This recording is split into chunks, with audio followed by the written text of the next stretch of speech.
Domaine, c'est vous qui allez présenter la soirée autour de Buster Keaton et son film Le Caméraman. Alors, est-ce qu'on peut dire qu'au moment où il a tourné ce film en 1928, il faisait preuve de précurseur en fait dans l'histoire du cinéma? On ne peut pas dire vraiment ça, parce que à cette époque-là, Keaton était dans son rôle de comique, comme l'était Chaplin, Laurel et Hardy et d'autres.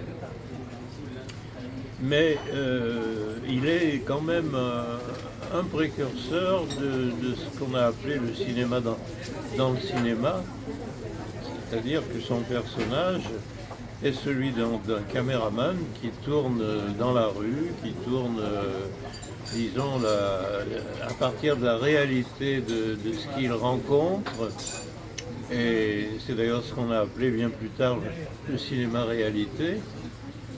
Et en même temps que Dziga Vertov en Russie tournait l'homme à la caméra.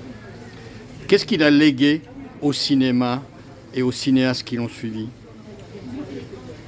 Keaton a un univers, il a d'abord une personnalité en tant qu'acteur et en tant que personnage, et une façon de filmer tout à fait personnelle. Donc je pense il a transmis à d'autres qui ont suivi, et pas seulement dans le cinéma comique, une certaine rigueur dans la mise en scène. Et une rigueur que je qualifierais presque de géométrique. Il n'y a pas un plan du film, on verra, qui ne soit pensé de manière géométrique, de manière extrêmement rigoureuse. Et je pense qu'il y a beaucoup dans le cinéma américain, entre autres, il y a beaucoup de gens qui sont inspirés de cette façon de filmer.